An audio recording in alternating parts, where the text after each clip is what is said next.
All right, welcome to our first video in the COVID-19 online class series. This one is for yellow belts, and basically we're just taking an inventory of all the strikes, all the kicks that are required for your yellow belt, and then give you some additional exercises to practice at home to clean up your kicks a little bit as well. Right, so you've seen some of these before, either because I've kind of made you do them already in other elements of the classes, or I know we've started your sliding kicks and your backside kick, but we want to review them and make sure we fill in any gaps in the testing list. If you haven't seen a particular strike or whatever, shouldn't be that hard. We want to make sure to cover that entire inventory. Okay, IU classes, this is for you as well. And again, we're just going to go straight down the yellow belt sheet to get you guys going as far as the new kicks and strikes for orange belt. Okay? So the same basic mechanic for my rear-handed strikes that we use for yellow belt, for yellow belt, the palm heels and the tiger claws and whatever, still apply to my a lot of the strikes for orange belt. My hips turn, my heel flares, my lead hand retracts, all three parts have to be there. I'm not leaning with the upper body. This hand has to move, pull back, all those things, okay? So the first strike we have is what we call vertical punch. So as the name implies, instead of turning my hand over with that reverse punch that most people typically do, we're gonna keep the hand straight up and down. Now, biomechanically, when I turn my hand, I spiral the forearm bones, and that actually twists the bones. This, you will probably find biomechanically is stronger, is more structurally sound. If I just had you hit mass like Bob here, and you got to your threshold of what you could really kind of carry in terms of load, most of you would default to hitting this way, even if I didn't tell you to, simply because, again, it's more natural to hold that weight, that impact, when you do that punch, okay? So there's some value to that in and of itself. The other place that we use that vertical punch is when sometimes I'm a little bit too close, so I'm not really like in this range to be doing that stuff, but I'm a little too close to punch him too, so this is kind of awkward or kind of hard to do. So these short piston-like punches is where that vertical punch really comes in handy. Oftentimes, we're trapping another hand, right? So this is kind of like in some of your Jeet Kune Do or whatever, trapping, controlling the other hand and firing that punch, kind of that short piston-like punch. We're going to go ahead and practice off your regular reverse punch mechanic, but like I said, it's often very handy in that in-between range. We also use it when we get to lapel grab later on in your requirements, your new situationals, right? So he grabs my lapel. We're often a little close. Sometimes that piston-like punch is really good right there. I like to use it there as well, okay? But vertical punch. The next strike we have is our ridge hand. So for yellow belt, you had knife hand. The palm came up this way. For orange belt, you have ridge hand. So the palm is down, and as the name implies, I'm hitting with the ridge of my hand this way, okay? And you can hear it I want to hit with all of this flush at the same time, not my fingers, but that still takes some conditioning to get used to.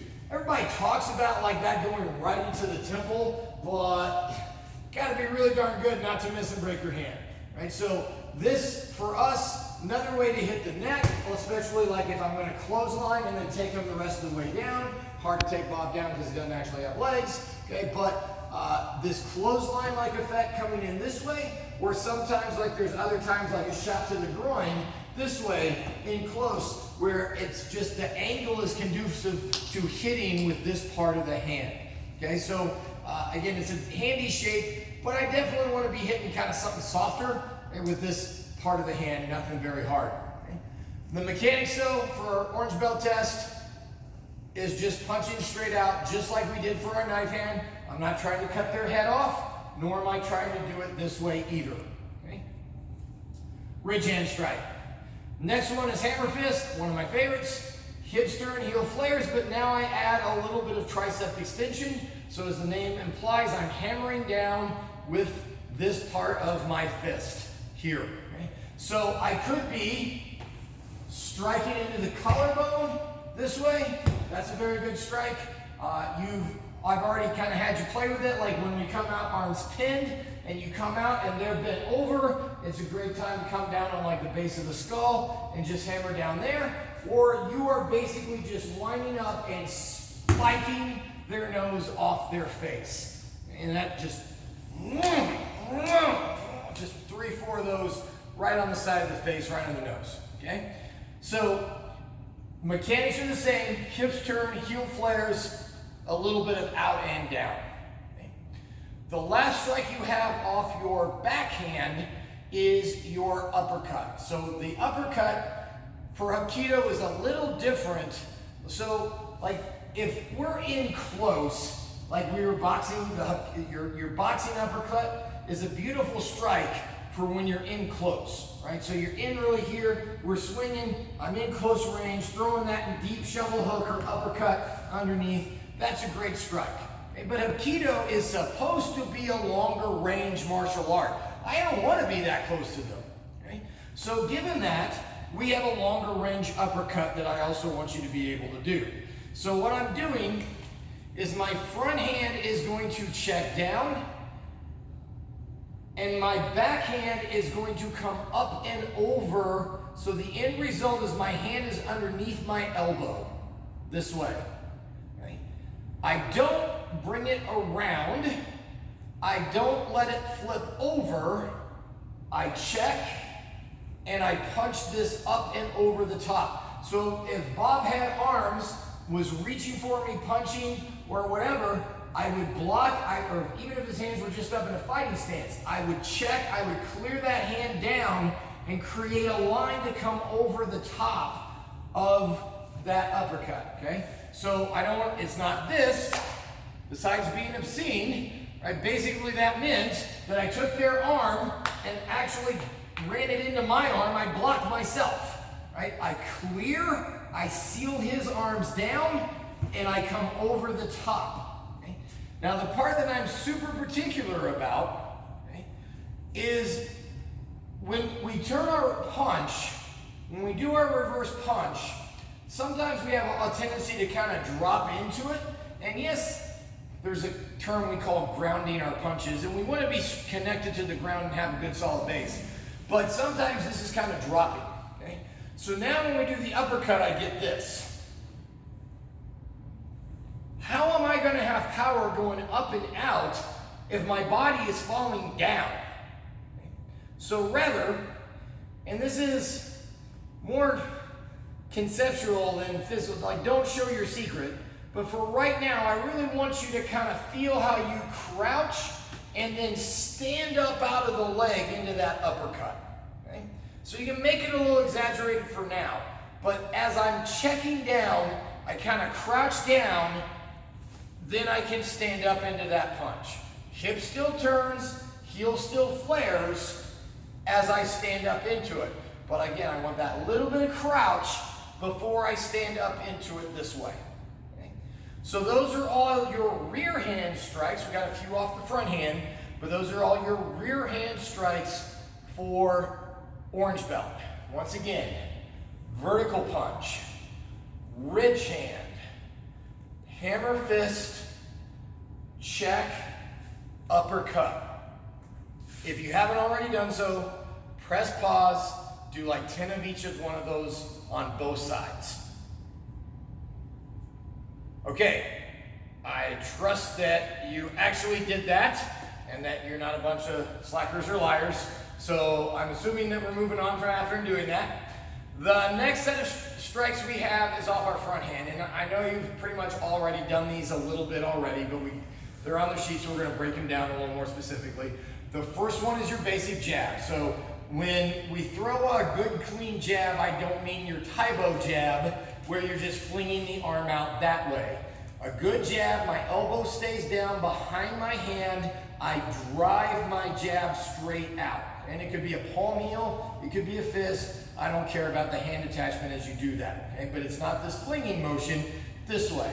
Now, there's not a lot of power on the jab, but we can make it a little stiffer, as they say, is if I take that little cheat step into it. My front foot takes a step as I fire that punch straight out from there, okay? So it's just like when you did your high block, that little cheat step out, and you kind of get, see how you can kind of get your body lined up and a little bit of forward momentum. Still nothing compared to turning your hips into that reverse punch, but still better than nothing, okay? Now, the beauty of the jab is not its power though, it's its speed. Because it should, if my hands are up where they're supposed to be, I'm halfway extended to the target already. Boom, it's already there, okay? If both of my hands are up here, then heck, I might as well throw this hand. It's the one that's got all the power on it anyway, okay? But the beauty of the jab is the speed, it's probing, it sets the power hand up behind it, okay? So I want to make sure that my hands are up and out, and this fires straight ahead. The other thing you have to be careful of doing is what we call loading the jab. So either because I want to hit harder, I bring it in and then I fire it out, or sometimes what happens is I kind of lag and my cheat step, I bring my shoulder to my hand, then my hand goes. But either way, it's a 1 and then a 2. Okay? First time I was boxing someone who was good enough to do this, I was loading the jab and I didn't know it. Okay? So we're out here and I started to load the jab and wham. Oh, okay. Right, back out, moving around again, and I brought it in, and wham! How's he doing that? Okay, so now I'm mad. So what do? I want to load it even more. Right, so I rewind it up, and then wham, wham. Okay. All he was doing, okay, by the time I went 1, back to 2, and then to 3, he was just going 1, and quite literally beating me to the punch every time. Okay? Now, hopefully we don't deal with that level of sophistication, but right is right. I don't load the jab up. It just fires straight out. I was talking about if you had like your transformer missile arms, you know, a little spring loaded, you press the button and it fires out, right? So from here, I just straight forward, okay? So that is our jab, okay? Now, the next one we have is what we call our back fist. So I just told you I didn't want to see this hacking motion this way, okay? Now I do, but it's not a jab, it's a back fist. Okay? So now, everything's the same we just did for our jab. I'm going to add a cheat step. I don't want to bring it in and bring it out. It just shoots straight ahead, but now it's more in the horizontal plane. So I'm using, and people call it other things, sock kill or side hammer fist or whatever you want to call it. I'm using the side of my hand, forearm, into the side or neck this way. Okay? And so again, that's a very powerful strike. We've done it when we kind of did the frame already, so you're kind of familiar with doing this already, okay? But it's here and wham, straight out. Now, technically a back fist is more, as the name implies, more the back of the hand, right? And maybe I can flip it up to the nose or something like that. But if I hit the top of the head and at speed it's really, you know, they move a little bit, I'm gonna break my hand, right? So we've kind of modified the back fist to make it into more of a sideways strike, but that is a much safer strike.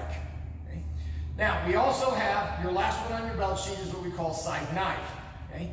So side knife and back fist are really close, but they have one important difference. Watch close. You see it again? So now it's the knife hand of knife hand instead of the fist. My hand's just open, okay? It's exactly the same. The only difference, now, because we modified the back fist that was usually a little more vertical and made it more horizontal, now they're a little more closer than what they maybe necessarily would have been, but still, right? And side knife, same idea, just the hand is open.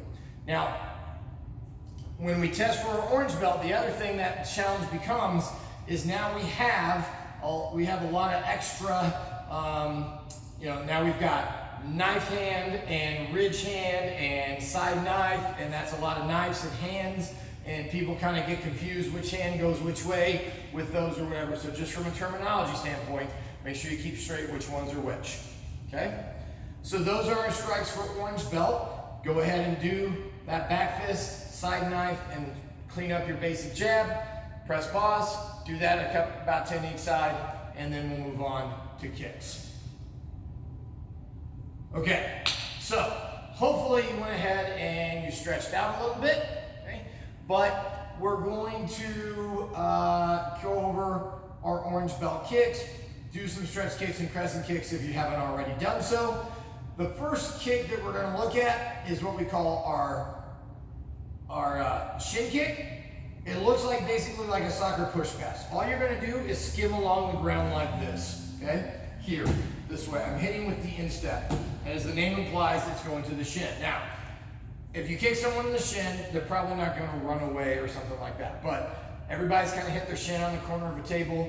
It got a reaction. You probably said some dirty words or whatever else, right? So this is another way we blow smoke, especially from the front, especially as we're getting ready to get into our joint locks and throws where their hands are grabbing us up here. This is another way I get a little crack to the shin before then I stay in standing grappling range then to do my joint locks and throws afterwards, okay? So we have our shin kick this way.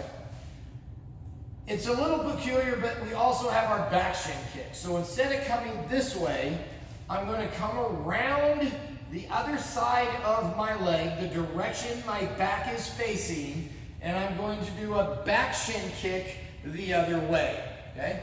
Now, if someone tries to punch me, I'm not going to like step and like try and kick them there or whatever else, right? That's not how that works. It's very limited in scope. Basically, there are certain throws where after I throw them down, the way they're landing, and in relation to me, the way I'm facing this way, they kind of fall behind me. Their head is right there. Boom, there's my little kick to the face when they're on the ground, okay? So, again, rather limited in scope.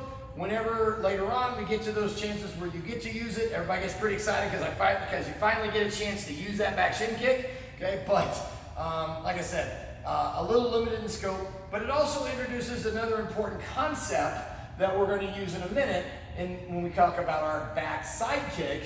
So again, I can come around this way, or I can go the direction my back is facing to get my back, whatever kick we're doing, okay? Before we do that though, we got to cover our sliding kicks. So all the kicks you did for yellow belt were off your back leg. Front kick, roundhouse, side kick were off the back leg. Now, you have to do the same kicks off the front leg, and the key is there is a difference between a step and a slide, okay?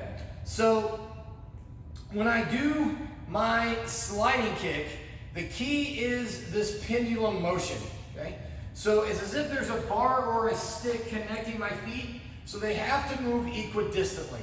My back foot does not come up and then my front foot go. My back foot does not initiate the movement. My front foot, like my toes of my front foot, pull me forward, and my back foot has to come up. It's like someone tied a rope to my front knee and gave it to Jennifer, who's about ready to fall asleep taping these things, and she pulls. And it pulls me up this way. My back leg has got to come up as I do that, okay? So my feet are moving together. So again, there's a difference between a step and a slide. Because if I'm here and I step up to kick him, right, this step up, coupled with the fact I'm probably leaning back, I'm shifting my weight, gives him a lot of reaction time, right? He's going to move. He's going to see that coming. So instead of going one, then two, then it's just one. By the time this foot comes up to become my base leg, this leg should already be in the target more or less. Okay, so it's that half beat faster, half beat less telegraphic. Okay, and for the sake, just like I had you more or less be able to set the foot down behind you, because if you can do that, you can set it down wherever you want to because you choose to, not because you're out of control falling forward. Similarly, for the kicks, if you can pendulum up and you can come back, then it helps you control the kick. So, I don't even want to see a kick right now, not that I could see it, but basically, without actually kicking, I just want you to do that pendulum motion, okay? It's slide up, slide back. My hips have an undercurve. I swing up, I swing back, okay? It's not 1, 2, it's also not this. It's not pick up my front foot and then hop with my back foot, okay? Yes, my front foot picked up first, but that's not that undercurve pendulum motion, okay? If you're one of our students here at Gentry doing this, every day we do this warm-up. There's a reason we start with that warm-up, is hopefully it helps with your pendulum motion for your kicks now, okay? So press pause, do that pendulum motion first, both legs. Okay, hopefully you did that. Sliding roundhouse, or sorry, check that. Now, for your sliding kick, your sliding front kick, just make sure it's not a sliding stretch kick. So I still have to bend my knee and snap as I do it. Okay, it's not just this where I just fling my leg. I still want to snap, I bend my knee, but this foot initiates kick, slide back, okay? Sliding roundhouse is the exact same concept, but what the slide allows me to do is turn my hips over in the air. So just like it can't be one, then two, I don't want it to be one and then two, okay? So what the slide allows me to do is turn my hip over in the air. When my back foot comes up to become my base foot, it's already pivoted that 135 degrees, ideally, or I'll settle for 90. My hip is turned over, my leg is in that horizontal. It's like I'm going to be able to kick over that tabletop like we normally do, okay? So the slide allows me to turn my hips over in that process. Then the kick happens and slide back. So same progression. I trust that you can do this. The hard part is making sure you get your hip turned over, your foot turned over.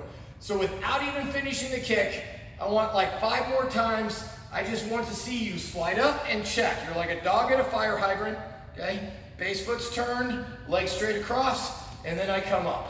Slide up, kick, slide back, okay? Both legs. Slide up, slide back. After you do that, then like 10 more kicks, counterbalance like before, everything's the same, okay?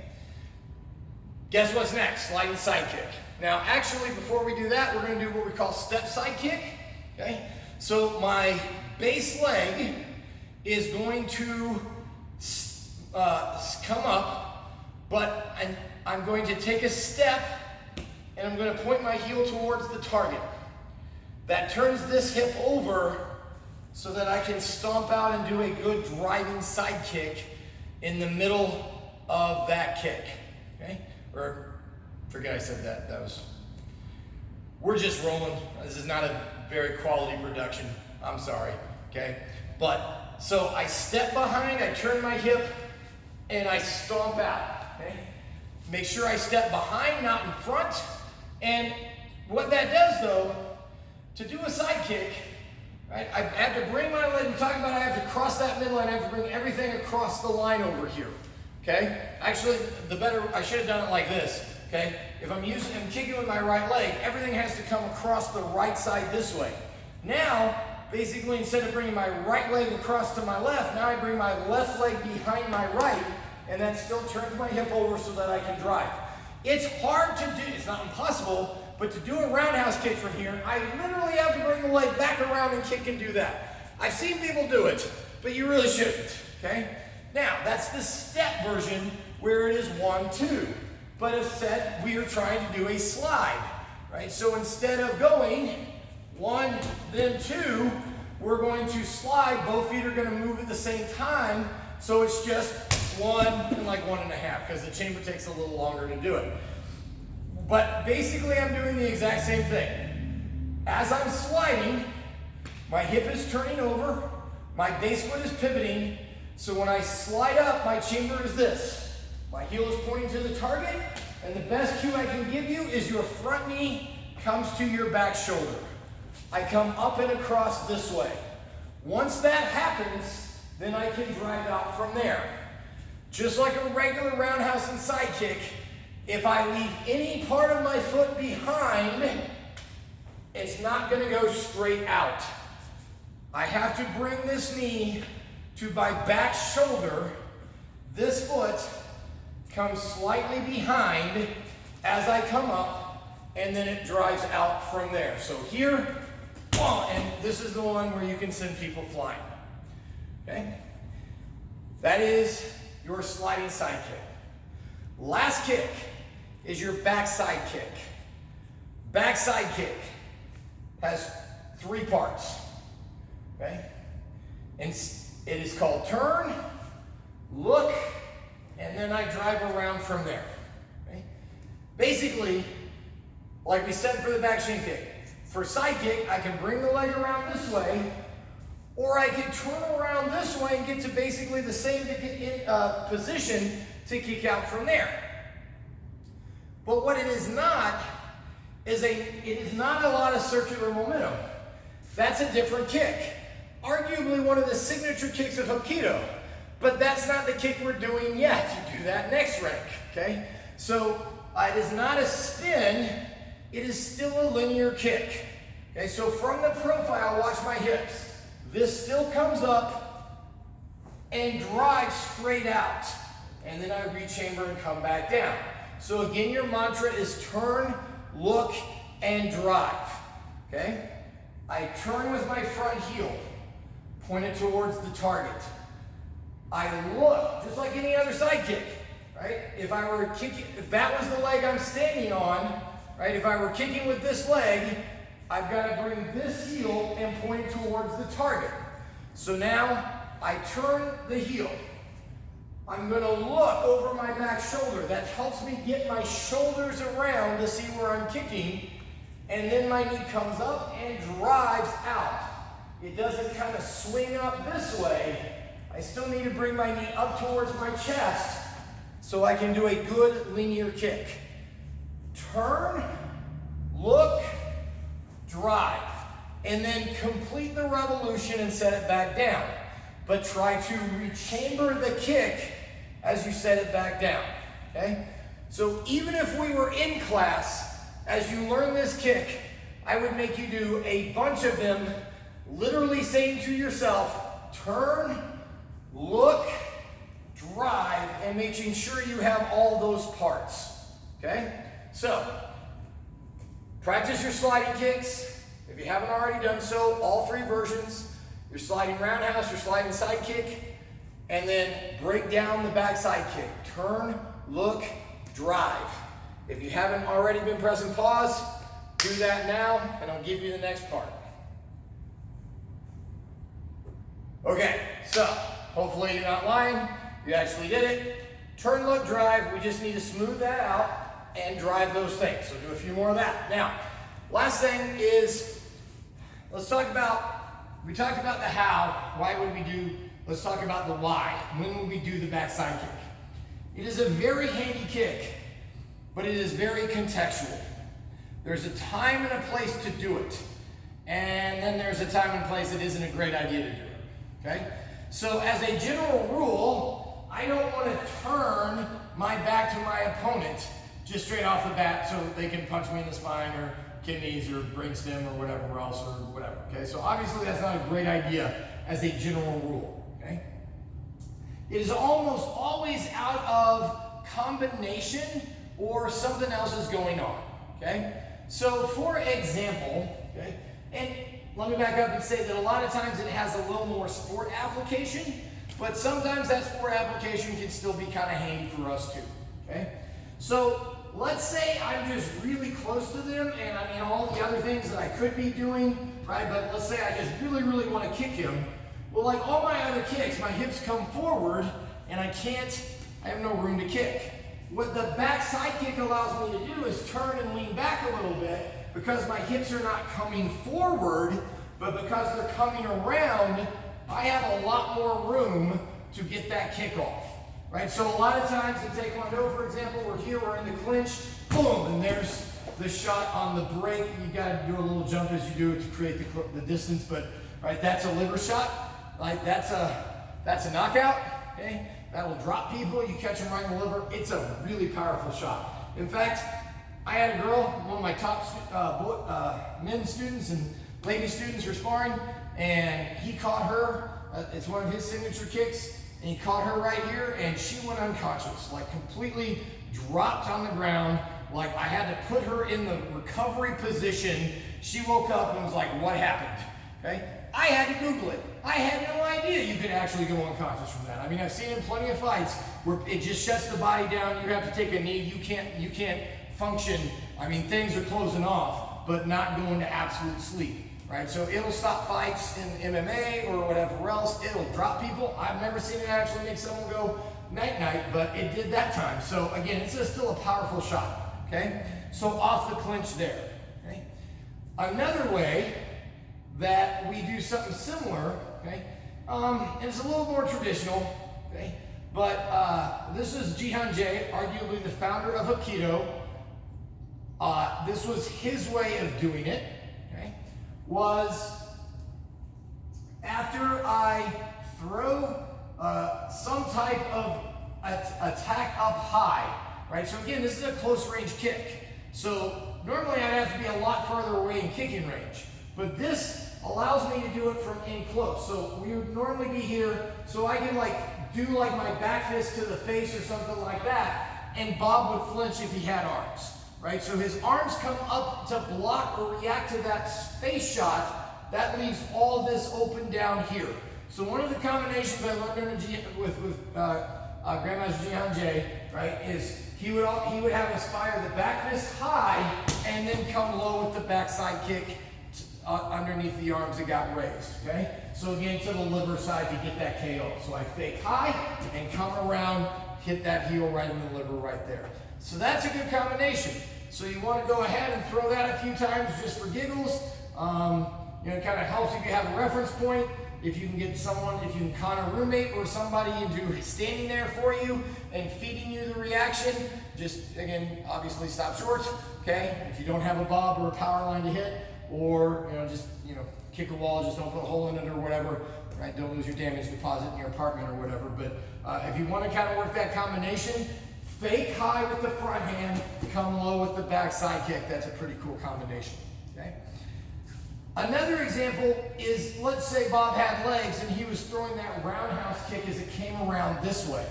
Well, then that line is closed off. I can't kick back because his leg's in the way. So like sparring, I wouldn't say it's 101, but maybe 201 in Taekwondo sparring, that counter to that rear leg roundhouse kick is that then I kind of block, because I do want to still block, but I turn and I kick to the other side. I join or blend with that momentum. He's coming around that way. I come around the other way and counter kick him at the same time, okay? So again, kind of a sport application, but a handy one if you do it, okay? And then the last one that probably is more applicable to you than anything is either by accident or by design. Let's say I really wanted to kick him with my own roundhouse kick, but I whiff, right? So I come around, I whiff, he backed up, I missed, whatever. By the time I decelerate, stop, and then come back and try to come back, he's gonna be all the way on me, right? So sometimes it might just be more economical if I just keep coming around and kick him on the other side with that, okay? So kind of